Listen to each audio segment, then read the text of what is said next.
Hi all, welcome back to my channel. EJKയുടെ weekend റിവ്യൂയിലേക്ക് ഏവർക്കും സ്വാഗതം. ഇത് പാർട്ട് 2 വീഡിയോ ആണ്. പാർട്ട് 1 മുമ്പ് തന്നെ അപ്ലോഡ് ചെയ്തിട്ടുണ്ട്. അതിൻ്റെ ലിങ്ക് ഞാൻ ഡിസ്ക്രിപ്ഷൻ ബോക്സിൽ കൊടുത്തേക്കാം. പാർട്ട് 1 കാണാത്തവർ പാർട്ട് 1 കണ്ടിട്ട് ഇത് കാണാവോ, ഇല്ലെങ്കിൽ നിങ്ങൾക്ക് ആ ഒരു കണ്ടിന്യൂഷൻ കിട്ടത്തില്ല. അപ്പോൾ നമുക്ക് വീഡിയോയിലേക്ക് പോവാം. അങ്ങനെ ശ്രുതി മനസ്സിലാക്കുവാണ് അശ്വിൻ എല്ലാ സത്യങ്ങളും അറിഞ്ഞു എന്ന്.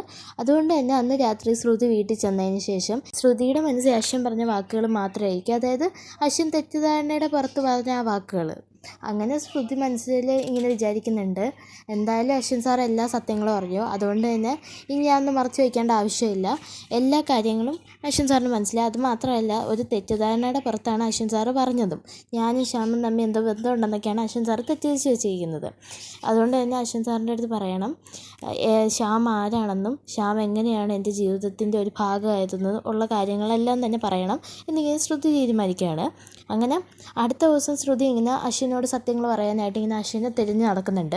ആ വീട്ടിലൊരു മുക്കും മൂലയും വിടാതെ തന്നെ ശ്രുതി തിരഞ്ഞു നടക്കുന്നുണ്ട് അശ്വിനെ, പക്ഷെ കാണുന്നില്ല. ആക്ച്വലി ശ്രുതി എല്ലാ സത്യങ്ങളും അശ്വിനോട് പറയാമെന്ന് തീരുമാനിച്ച ആ ദിവസമായിരിക്കും അശ്വിൻ ലണ്ടനിലേക്ക് ശ്രുതിയുടെ അടുത്ത് പറയാതെ പോകുന്നത്. അങ്ങനെ അശ്വിൻ പോയി കഴിഞ്ഞേക്കും ഈ സമയം കൊണ്ട്. ആ സമയത്താണ് ശ്രുതി ഇങ്ങനെ വീട്ടിൽ ഫുള്ള് തിരഞ്ഞു നടക്കുന്നത്. അങ്ങനെ അശ്വിൻ പോയെന്നറിയാതെ ശ്രുതിയാണെങ്കിൽ അവസാനം അഞ്ജലിയുടെ അടുത്ത് എന്ന് ചോദിക്കുന്നുണ്ട്, അഞ്ജലി ചേച്ചി അശ്വിൻ സാറിനെ കണ്ടോന്ന്. ആ സമയത്ത് അഞ്ജലി പറയുന്നുണ്ട്, അല്ല അശ്വിൻ നിന്നോട് പറഞ്ഞില്ല അവൻ എവിടെ പോയെന്ന്? ഞാൻ വിചാരിച്ചു നിന്നോട് പറഞ്ഞെന്ന്. അവനാണെങ്കിൽ ഇന്ന് മോർണിംഗ് ലണ്ടൻ ഫ്ലൈറ്റിൽ പോയിട്ടുണ്ട്, ലണ്ടനിലേക്കെന്ന് പറയുന്നുണ്ട്. അവൻ പറഞ്ഞു എന്ന് വിചാരിച്ചിട്ടാണ് ഞാൻ നിന്നോടൊന്നും പറയാതിരുന്നത്. എന്നാലും അവൻ പറയാതെ ഒന്നും മോശമായി പോയല്ലോ എന്നിങ്ങനെ പറയുന്നുണ്ട്. അവൻ വിളിക്കട്ടെ, ഞാൻ ചോദിക്കുന്നുണ്ട് എന്താ നിൻ്റെ അടുത്ത് പറയാത്തതെന്ന്. ആ സമയത്താണെങ്കിൽ അവിടെ ശ്രുതി പറയുന്നുണ്ട്, ലണ്ടനിൽ പോയെന്നോ അശ്വിൻ സാറ്? പിന്നീട് അഞ്ജലി പറയുന്നുണ്ട്, ആ അതെ അവൻ ലണ്ടനിൽ പോയി. ആ സമയത്ത് ശ്രുതി പറയുന്നുണ്ട്, അല്ലേ എപ്പോഴാണ് പോയതെന്ന് ചോദിക്കുന്നുണ്ട്. ആ സമയത്ത് അഞ്ജലി പറയുന്നുണ്ട്, ഇന്ന് രാവിലെ പോയതേ ഉള്ളൂ എന്ന്. എന്നിട്ട് പിന്നെ ശ്രുതി ചോദിക്കുന്നുണ്ട്, അല്ല എപ്പോൾ വരും എന്ന് ചോദിക്കുന്നുണ്ട്. ആ സമയത്ത് അഞ്ജലി പറയുന്നുണ്ട്, ഒരാഴ്ചത്തെ എന്തോ പ്രോജക്റ്റ് ബന്ധപ്പെട്ട് പോയതാണെന്നാണ് അവൻ പറഞ്ഞത്, പക്ഷേ അവനായതുകൊണ്ട് എന്ന് വരും എന്നൊന്നും എനിക്കറിയില്ല. പിന്നെ അവ ഒരു പ്രത്യേക സ്വഭാവക്കാരനാണെന്ന് നിനക്കും അറിയാമല്ലോ ശ്രുതി, അതുകൊണ്ട് തന്നെ നമുക്ക് പറയാൻ പോലും പറ്റില്ല അവ എപ്പോൾ വരും എപ്പോൾ പോകുമെന്നൊന്നും. പിന്നീടാണെങ്കിൽ ശ്രുതി ചോദിക്കുന്നുണ്ട്, അല്ല അശ്വിൻ സാർ ഇപ്പോൾ പോയിട്ടുണ്ടാവോ? ആ സമയത്ത് നമ്മുടെ അഞ്ജലി പറയുന്നുണ്ട്, രാവിലെ 10 മണിയുടെ ഫ്ലൈറ്റിനാണ് അവൻ പോകണമെന്നാണ് എൻ്റെ അടുത്ത് പറഞ്ഞത്. ഇപ്പോൾ ഒരു 9 മണി ആയല്ലോ, അതുകൊണ്ട് തന്നെ മിക്കവാറും കറക്റ്റ് ടൈമിൽ ഫ്ലൈറ്റ് അറൈവ് ചെയ്യാനേ ചാൻസ് ഉള്ളൂ, അല്ലെങ്കിൽ ചിലപ്പോൾ ലേറ്റ് ആവാനും ചാൻസ് ഉണ്ട്. എന്തായാലും എനിക്ക് കറക്റ്റ് അറിയത്തില്ല, മിക്കവാറും 10 മണിക്ക് തന്നെ ഫ്ലൈറ്റ് വരാൻ ചാൻസ് ഉണ്ടെന്ന് പറയുന്നുണ്ട്. അപ്പോൾ ശ്രുതി പെട്ടെന്ന് ചോദിക്കുന്നുണ്ട്, 10 മണിയാവാൻ ഇനിയും സമയമുണ്ടല്ലോ ചേച്ചി, എന്നാൽ ഞാനൊന്ന് പോയി നോക്കട്ടെ എയർപോർട്ടിലേക്ക്, ഇവിടുന്ന് 15 മിനിറ്റത്തെ കാര്യമല്ലേ ഉള്ളൂ എന്ന് പറയുന്നുണ്ട്. ആ സമയത്ത് ഉടനെ നമ്മുടെ അഞ്ജലി ചോദിക്കുന്നുണ്ട്, അയ്യോ നീ ഒറ്റയ്ക്ക് പോവാനോ ശ്രുതി, അത് നിനക്ക് ബുദ്ധിമുട്ടാവില്ലേ ശ്രുതി എന്ന് പറയുന്നുണ്ട്. ആ സമയത്താണെങ്കിൽ ഉടനെ ശ്രുതി പറയുന്നുണ്ട്, അതൊന്നും കുഴപ്പമില്ല ചേച്ചി ഞാൻ പൊക്കോളാം എന്ന് പറഞ്ഞ് ശ്രുതി ഒരു പേഴ്സൊക്കെ എടുത്തുകൊണ്ട് പോകുന്നുണ്ട്. അതിൽ പൈസ ഉണ്ടോ ഇല്ലയോ എന്നൊന്നും നോക്കുന്നില്ല. സത്യത്തിൽ ആ പേഴ്സിൽ കഷ്ടിച്ച് ഒരു 500 രൂപയുടെ ഒറ്റ നോട്ടേ ഉള്ളൂ, ചില്ലറ പോലും ഇല്ല. അങ്ങനെ ശ്രുതി പെട്ടെന്ന് ഒരു ടാക്സി, അതായത് ഒരു ഓട്ടോറിക്ഷയാണ് വിളിക്കുന്നത്. ഒരു ഓട്ടോറിക്ഷ വിളിച്ചിട്ട് അതിൽ കയറി എയർപോർട്ടിൽ ചെല്ലുന്നുണ്ട്. ചെന്നതിന് ശേഷം അയാൾക്ക് 500 രൂപ ആയിട്ട് അങ്ങ് എടുത്തു കൊടുക്കുന്നുണ്ട്. ചേഞ്ച് ഒന്നും വാങ്ങാൻ നിൽക്കുന്നില്ല ശ്രുതി. അങ്ങനെ ശ്രുതിയാണെങ്കിൽ പെട്ടെന്ന് എയർപോർട്ടിലേക്ക് ചെന്ന് കയറുന്നുണ്ട്. ആ സമയത്ത് അവിടെയുള്ള സെക്യൂരിറ്റി ആണെങ്കിൽ ശ്രുതി അകത്തേക്ക് വിടുന്നില്ല. അവർ പറയുന്നുണ്ട് പാസ് ഉണ്ടെങ്കിൽ വിടാൻ പറ്റുമെന്ന്.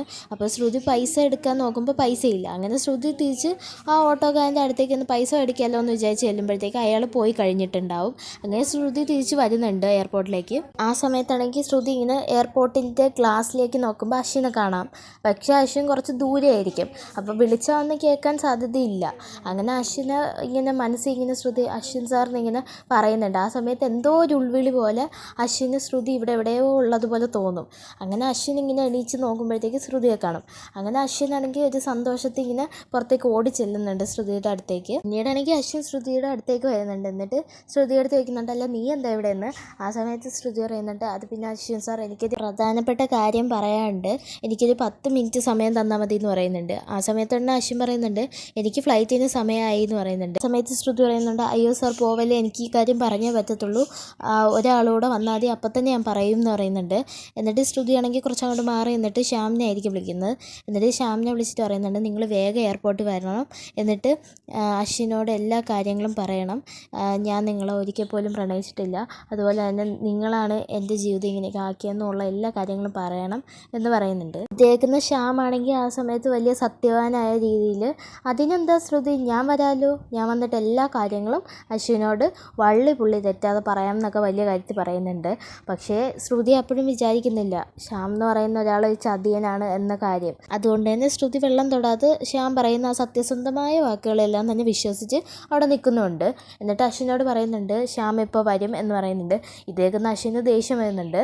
എന്നിട്ടാണെങ്കിൽ ശ്യാം എപ്പോഴത്തെയും പോലെ തന്നെ ശ്രുതിയെ ചതിക്കും. അതായത് ശ്യാം വരൂല. അന്ന് ശ്യാം ആണെങ്കിൽ ഡ്യൂപ്ലിക്കേറ്റ് കീ ഉണ്ടാക്കിയല്ലോ അശ്വിൻ്റെ ലോക്കറിൻ്റെ. അതുപോലെ തന്നെ ആ ഡ്യൂപ്ലിക്കേറ്റ് കീ വെച്ച് ശ്യാം കണ്ടെത്തിയ ഡോക്യുമെൻറ്റ്സ് ഉണ്ടല്ലോ, അത് ശ്രുതി വെച്ചേക്കുന്നിടത്തു നിന്ന് ശ്യാമിന് പിന്നെയും കിട്ടുന്നുണ്ട്. എന്നിട്ട് ശ്യാം ആണെങ്കിൽ ആ ഡോക്യുമെൻറ്റ്സ് നോക്കിയിരിക്കുന്നുണ്ട്.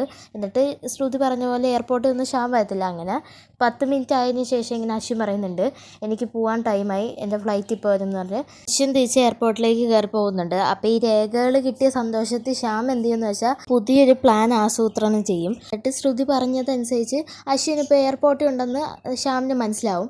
അങ്ങനെ ശ്യാം എന്ത് ചെയ്യുമെന്ന് വെച്ചാൽ ഈ ഗുണ്ടകളെ ഏർപ്പാടാക്കിയതിന് ശേഷം എയർപോർട്ടിലേക്ക് വിടും. എന്നിട്ട് അവിടുന്ന് നമ്മുടെ അശ്വിനെ കിഡ്നാപ്പ് ചെയ്തുകൊണ്ട് പോകും. അപ്പോൾ അതായിരിക്കും ഇനി അടുത്ത വീഡിയോ ആയിട്ട് ഇടാൻ പോകുന്നത്. തേർഡ് പാർട്ടായിട്ട് ഇടാൻ പോണത് അതാണ്. അങ്ങനെ അശ്വിൻ തിരിച്ച് കയറിപ്പോയ വിഷമത്തിൽ ശ്രുതി ഇങ്ങനെ അവിടെ നിൽക്കുന്നുണ്ട്. എന്നാലും ആ ശ്യാം വന്നില്ലല്ലോ എന്നൊക്കെ വിചാരിച്ച്. അപ്പോൾ വീഡിയോ ഇത്രയേ ഉള്ളൂ. വീഡിയോ ഇഷ്ടപ്പെട്ടാൽ ലൈക്ക് ചെയ്യുക, ഷെയർ ചെയ്യുക, സബ്സ്ക്രൈബ് ചെയ്യുക. Thank you.